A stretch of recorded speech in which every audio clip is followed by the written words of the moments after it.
Ricardo, te doy la palabra. Vale. Pues muy buenas tardes a todos. Estoy intentando, a ver si lo hago bien, compartir la pantalla también. No sé si la podéis ver ya o no.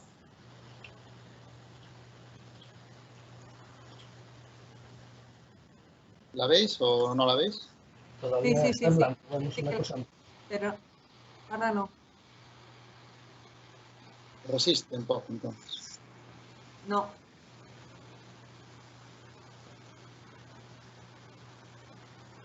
Pues raro, porque a mí me dice que sí, que está compartiéndose.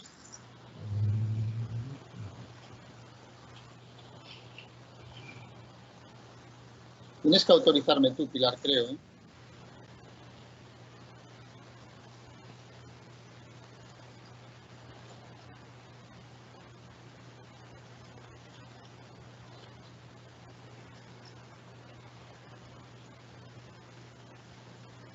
Ahora se ve, Ricardo.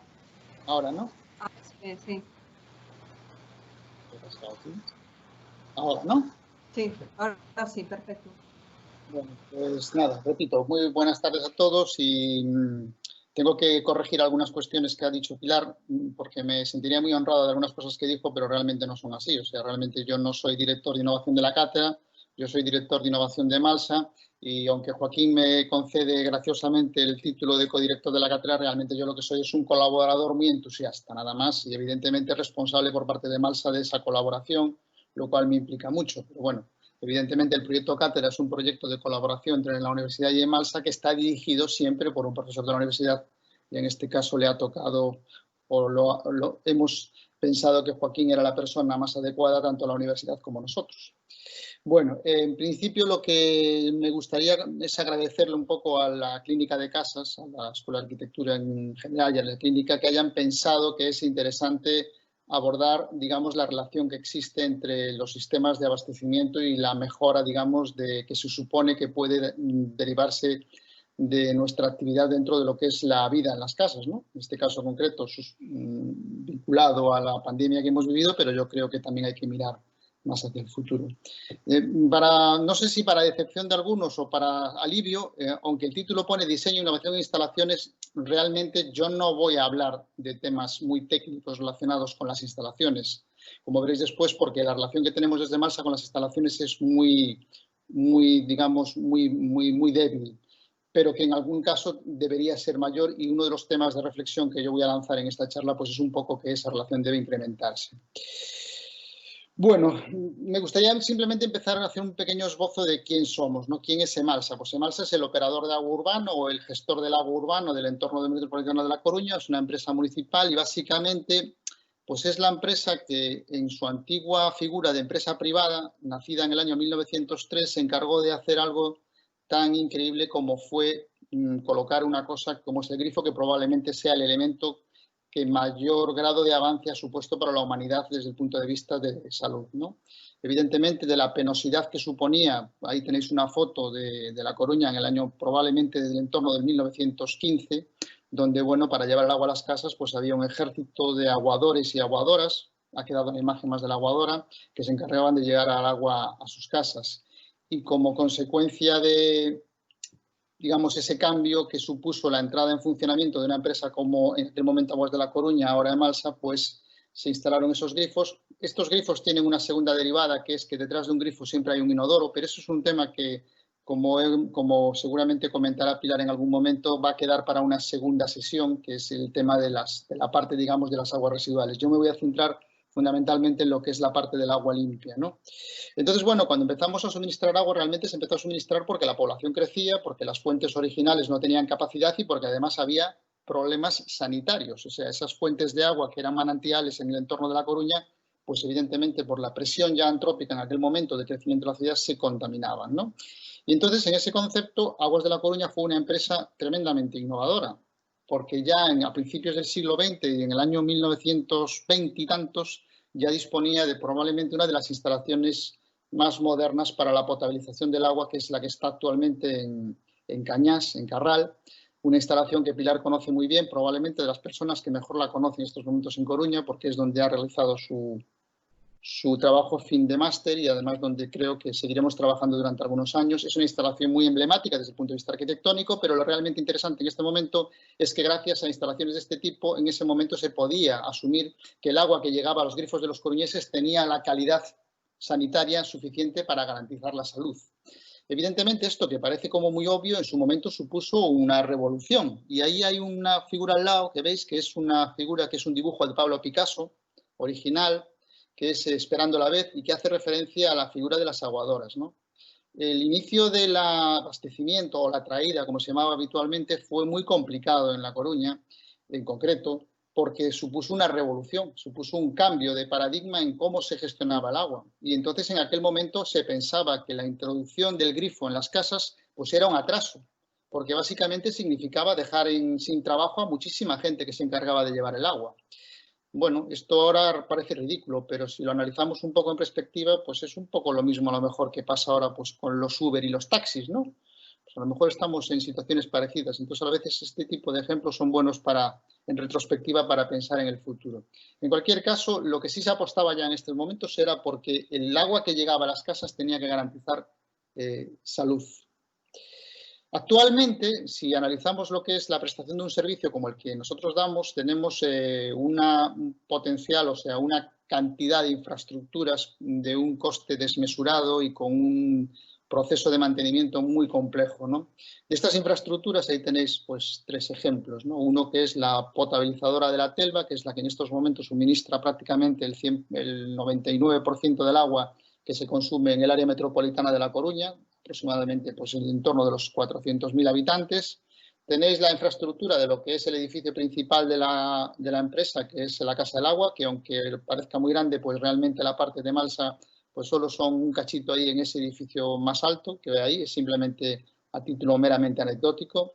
Las infraestructuras verdaderamente importantes no se ven, están enterradas, ¿no? Y después hay otras infraestructuras, porque estas infraestructuras que estoy comentando son infraestructuras que evidentemente requieren una inversión y una renovación, que eso está vinculado pues, a una gestión económica del servicio. Pero hay otras infraestructuras, como la que veis ahí abajo, que son evidentemente estratégicas, como es en este caso el sistema de almacenamiento de agua, que es el embalse de Cecebre, que evidentemente no están sujetas a una renovación tan sencilla. Y en ese sentido, pues es necesario entender que desde el punto de vista de lo que es la calidad del agua, debemos implicarnos en la gestión de estas masas de agua. Joaquín ha comentado previamente en esa visión, digamos, DUSA, que es una visión, digamos, de gestión integrada, la importancia que tiene el medio, ¿no? La importancia. Y en ese sentido, pues nosotros hemos pasado de una visión muy estática, donde la lámina de agua básicamente era una cantidad de agua que nosotros disponibilizábamos para utilizar bajo las demandas de la población, a pensar en ella como un entorno al que debemos proteger y gestionar. En estos momentos hay muchos proyectos dentro de la cátedra en marcha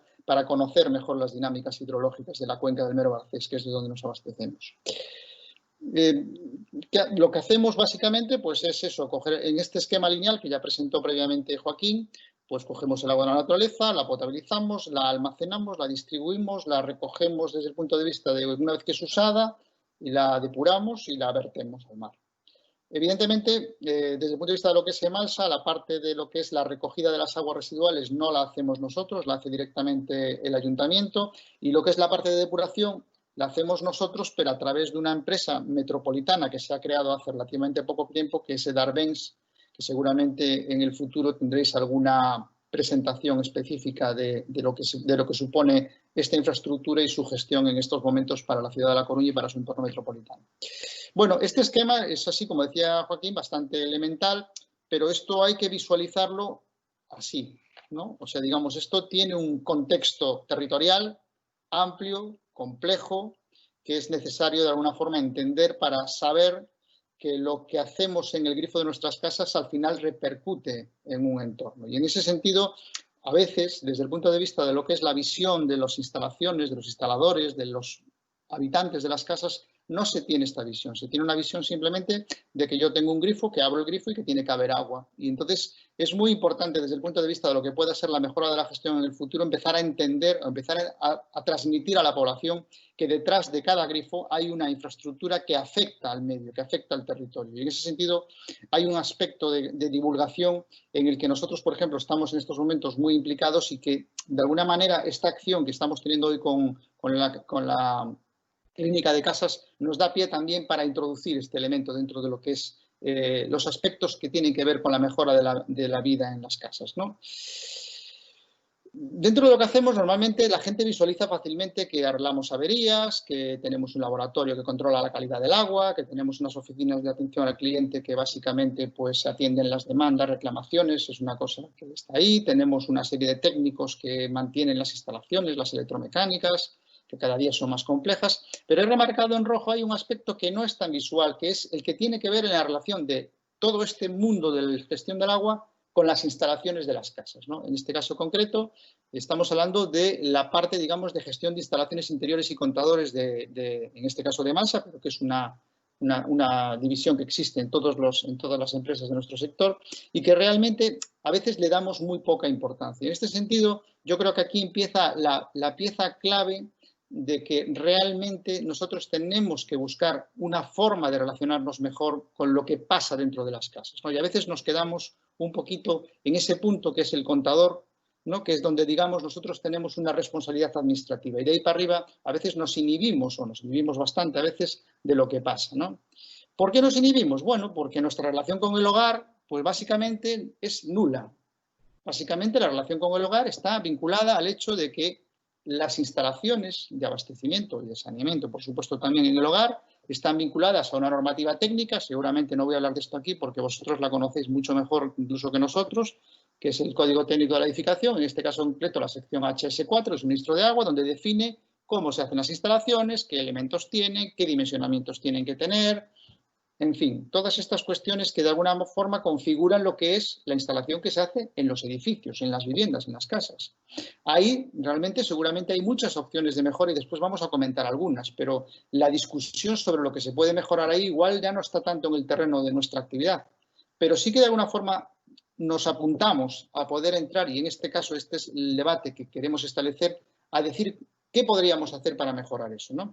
Como comentario final de este tema, simplemente recordaros que esa llave de registro que aparece en ese esquema que veis ahí es realmente el límite de responsabilidad de Malsa con respecto al abastecimiento de aguas de Malsa y de cualquier empresa que gestiona. Sin embargo, después hay otros elementos interiores, que como son los grupos de bombeo, en el caso de que la presión, no es el caso de Coruña, donde la presión prácticamente llega al 100% de los edificios, salvo aquellos que son torres de determinada altura que tienen por normativa, por código técnico, que tener sistemas adicionales, y después la batería de contadores. Pero todo lo que es el sistema que está por dentro, de alguna forma nosotros ya nunca intervenimos. Siempre estamos vinculados, en este caso concreto, a la aprobación por parte de otra entidad. Hasta hace relativamente poco, eso se aprobaba mediante boletines de instalaciones que certificaba la Delegación de Industria de la Consellería. En estos momentos no existe ningún tipo de control sobre el desarrollo de las instalaciones más allá de la profesionalidad de los instaladores. Esto es un tema de debate que a lo mejor en un momento determinado también habría que enfocar. ¿Cómo se pueden controlar la ejecución en cuanto a calidad y desarrollo de estas instalaciones que muchas veces no están, digamos, de alguna forma convenientemente vigiladas?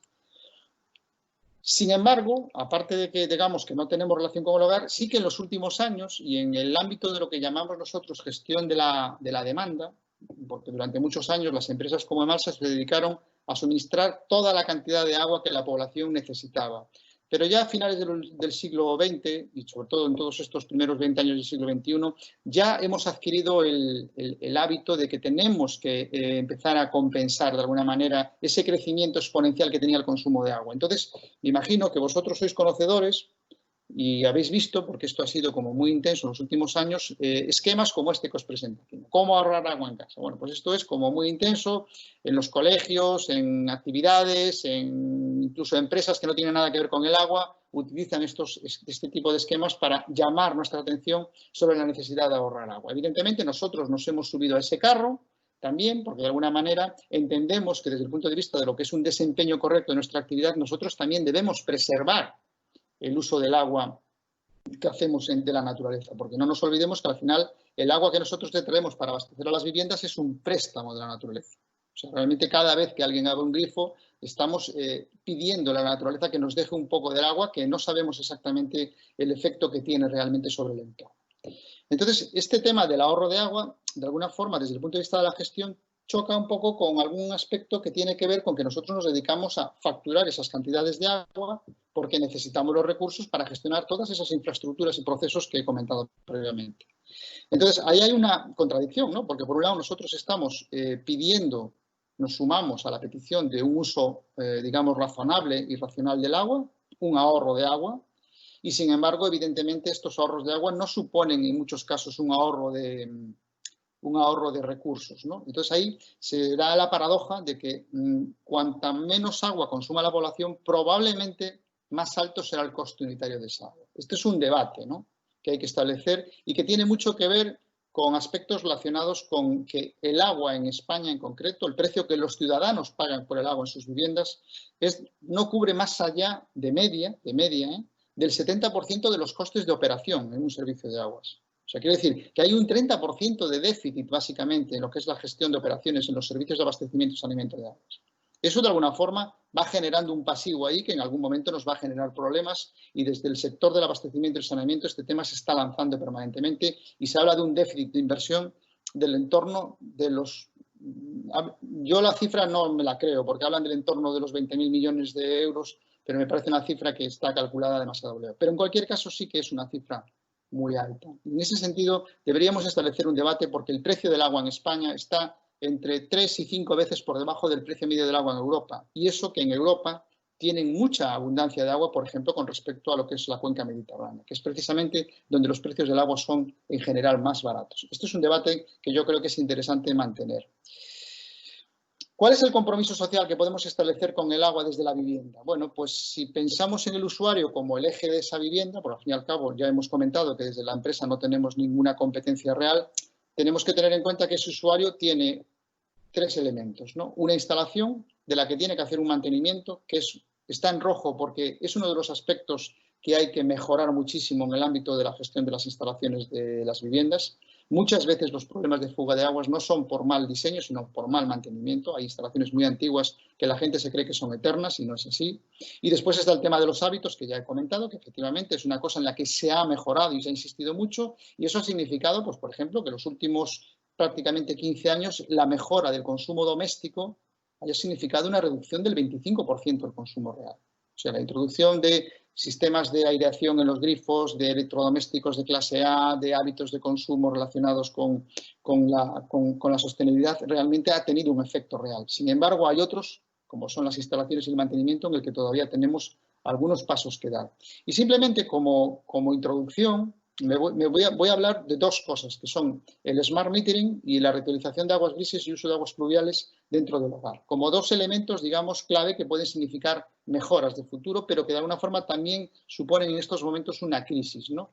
En cuanto al smart metering, me imagino que más o menos todos sabéis que esto del IoT, que está de moda ahora, pues en el ámbito de nuestro sector llevamos como unos 20 años, que yo sepa, trabajando en la introducción de sistemas que nos permitieran tener el control sobre el consumo de agua en los hogares.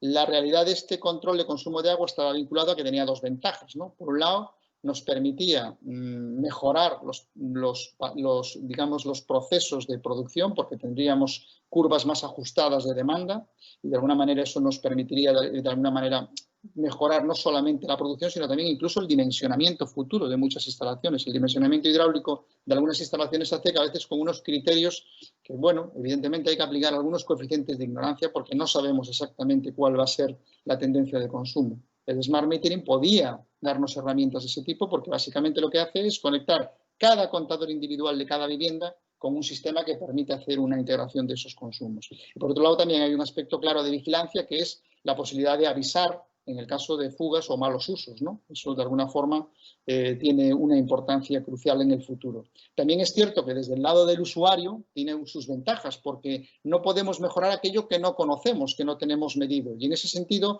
pues que un usuario pudiera disponer de una app en su móvil o de una información que le permitiera saber cuándo consume y cuánto consume, significa un principio de mejora a la hora de, digamos, el desempeño de lo que es el uso del agua en el hogar. Es un aspecto clave porque reducir el consumo del agua normalmente no significa una mejora de calidad de vida, pero si lo miramos en el contexto holístico de que el agua es un todo, pues en cualquier caso esa implicación por parte del usuario es básica.